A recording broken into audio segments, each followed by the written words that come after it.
I'm that star up in the sky. I'm that mountain peak up high. Hey, I made it. I'm the world's greatest. 여러분 안녕하세요. 안녕하세요. 2016학년도 수능 국어 B형 해설을 맡은 남궁민. 김철혜입니다. 여러분 반갑습니다. 네, 오늘 수능 시험 치르느라고 정말 수험생 여러분 예. 진짜 하루 종일 정말 너무너무 고생이 많았습니다. 예, 고생 많았습니다. 눈물이 나려고 하네요. 우리도 긴장된 하루를 보냈습니다. 맞죠? 예, 네. 맞습니다. 이렇게 한 해 동안 열심히 달려온 성과를 테스트 받느라고 하루 종일 땀 흘렸던 여러분들에게 일단 위로와 진심 어린 고마움, 네, 이런 말들을 전하고 싶습니다. 예. 전체적으로 이제 이러저런 뭐 시험이 어땠다라는 얘기들을 많이 들었을 텐데요. 예, 선생님 한번 어떻게 느끼셨는지 말씀 한번 해주시죠. 일단 제가 그 작년 수능 B형 시험지를 받아봤을 때 그런 느낌 올해도 역시 좀 느꼈습니다. 뭐 대체적으로 작년 수능에 비해서는 이제 좀 쉽다는 얘기가 있긴 하지만 사실 이제 여러분들이 아마 문제를 해결해 나가는 과정에서는 굉장히 좀 어려움을 많이 느꼈을 것이라는 생각이 들어요. 네네. 학생들 입장에서는 사실 뭐 냉정하게 객관적으로 작년 예. B형과 올해 B형을 놓고 본다면 작년 B형이 좀 더 어려웠다고 볼 수 있을 겁니다. 그러나 학생들은 여러분들은 느낄 때 작년 못지않게 정말 어려웠다라고 느낄 그럴 시험이었다는 생각이 들어요. 특히 이제 뭐 독서 분야가 굉장히 어려웠는데 예, 맞습니다. 세부적으로 조금 더 상세히 살펴보죠. 네, 화법장문부터 이렇게 쭉 말씀 한번 해봐 주시죠. 예, 화법과 장문에서는요, 그렇게 난도가 그렇게 높은 문항은 이제 없었던 것으로 이제 판단이 되는데, 근데 이제 특이한 형태의 이제 문항이 있었습니다. 뭐 2번 같은 경우에는 화법 문제이지만 장문의 조건에 맞게 표현하기 요소를 가져다가 이제 문항을 출제를 했어요.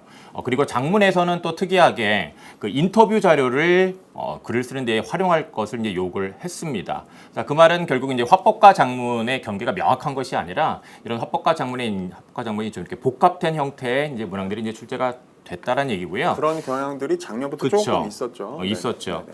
그다음에 이제 문법에서도 어떤 단일한 요소만 그렇게 묻지를 않고요. 좀 복합적인 요소를 이제 평가를 하고자 했는데, 뭐 예를 들면 표준 발음법과 관련해서 그런 의문 변동에 대한 이제 그런 지식을 여러 가지 의문 변동에 관한 지식을 요구를 했다거나, 그다음에 한글 맞춤법 표기에 관한 그런 문항인데 합성어와 파생어에 대한 그런 요소를 또 거기다 넣습니다.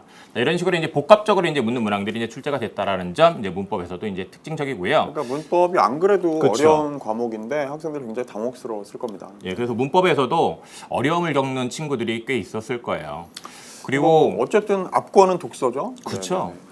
이 독서 같은 경우에 첫 번째 이제 그 인문 지문 아마 내용 이해하는데 좀 어려움을 겪은 친구들도 있었을 것이라는 생각이 듭니다. 그리고 이제 답지 하나하나 이제 판단하는데 이제 시간이 좀 걸렸을 것이라는 생각이 드는데, 근데 그 뒤에 가서요, 이 법에 관한 사회 지문을 읽고 그다음에 이제 문제를 해결하는 데 있어서 어렵구나라는 생각이 분명히 여러분들 들었을 거예요. 그래서 아마 그 지문과 그다음에 문제 해결하는데 이제 많이 힘들었을 텐데, 근데 이제 그 뒤에 또 넘어야 할 더 큰 산이 있었던 거죠. 네. 그게 이제 과학인데요. 과학 생각이 들었습니다. 과학에 대해서 그러니까 말씀을 좀 했어요. 독서가요.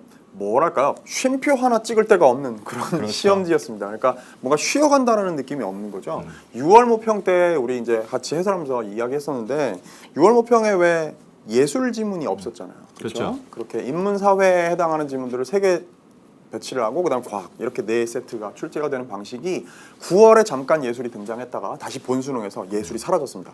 그것도 약간 상대적으로 내용이 말랑말랑한 예술이 사라지면서 인문 쪽이 이제 강화가 되는 것도 인문 사회 쪽이 강화되면 어쨌든 학생들이 느끼기엔 훨씬 더 어려워지는 거잖아요. 그렇죠. 그래서 이제 앞부분에서 힘을 막 충분히 빼는데 마지막에 있는 2문제짜리 작은 세트이긴 했습니다만 과학 세트가 종단 속도와 관련되어 있는, 물론 연계된 그 어떤 내용 요소들은 아주 뚜렷하긴 했습니다만 29번 문제 굉장히 어려웠고요. 특히 30번 문제는 굉장히 어려웠습니다. 지문안의 상황을요, 반대 상황을 일종의 더 추가된 정보를 가지고 설정을 한 그런 문제였기 때문에 굉장히 어려웠죠. 그래서 아마 독서에서 굉장히 당황한 학생들이 많았을 겁니다. 예. 네네. 그러고 이제 문학 넘어오면 상대적으로 독서하고 문학을 놓고 보면 뭐 대부분의 시험들이 요즘 그렇습니다만 문학보다 독서가 훨씬 어렵고 시간도 많이 잡아먹죠.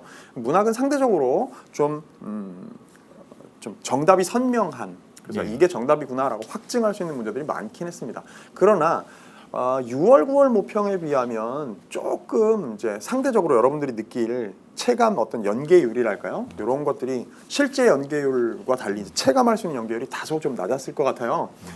시에서 특히 현대시가 이제 공통 세트로 출제가 된 부분들이 이제 연계된 작품들이 아니다 보니까 물론 가작품 박남수의 시는 너무나 유명한 시이긴 했습니다만 나 같은 경우에는 그렇게 어렵지는 않았어도 어쨌든 처음 보는 시라는 부담감 이런 것들이 작용했을 거라고 생각합니다. 그래서 독서에서 어떻게 난관들을 뚫고 지나왔느냐라는 것이 어쨌든 이 시험에서 여러분들의 성적을 좌우하지 않을까라는 예측을 해봅니다. 네, 그 난관을 헤치는 과정 자체가 선생님들이 보기에는 작년 B형 불수능으로 유명했던 그 시험 못지않게 여러분들 힘들었을 테니까 나만 못 본 거 아닌가라고 자책하고 괴로워하는 친구들이 있을까봐 좀 위로의 말을 건네고 싶다는 얘기죠. 네. 예. 네, 뭐 그래서 이제 상세한 얘기들은요, 이제 각 문제들 내가 왜 틀렸고 왜 맞았고 하는 것들은 이제 1, 2, 3, 4부 거쳐오면서 화법, 장문, 문법 그리고 독서 마지막 세트 전까지를 김철현 선생님과 함께 하고요. 그다음에 이제 과학 세트부터 이후의 문학까지를 제가 함께 하도록 하겠습니다. 선생님 이제 해설 강의 시작하기에 앞서서 마지막 한마디 오늘 시험 본 학생들에게 해주시죠. 예. 오늘 시험 치른 우리 친구들 정말 고생 많았습니다. 자, 자기 자신을 한번 생각해 보세요. 시험 볼 때요, 최선을 다 했습니까? 최선을 다 하셨다면요, 그런 자신을요, 격려해 주셔야죠. 그리고 또 하나 이제 중요한 건 뭐냐면, 그렇게 내가 최선을 다할 줄 아는 사람이라면요, 앞으로 더욱더 이제 많은 그런 큰 일들을 여러분들은 분명히 이제 이루어 나갈 것이라는 생각을 선생님은 합니다. 자, 그런 자신 대견하게 여기면서요, 더더욱 힘내서 우리 열심히 해야죠, 그렇죠? 네네. 저도 늘 이제 강의 마지막 부분에 올해 떨리는 1교시에 여러분들 곁에 손 꼭 잡고 서 있겠다라는 약속했었습니다. 그 약속 생각하면서 1교시를 경건한 마음으로 또 함께 문제 풀면서 고생스러운 시간을 지냈습니다. 아까 처음에 고맙다는 말도 하고 싶다고 했는데요. 고생했다, 토닥토닥 어루만져주고 싶은 마음이 큽니다. 시험을 치른 학생들은요, 결과에 연연하지 말고 결과를 잘 분석하고 다음 스텝을 준비해야 될 것 같습니다.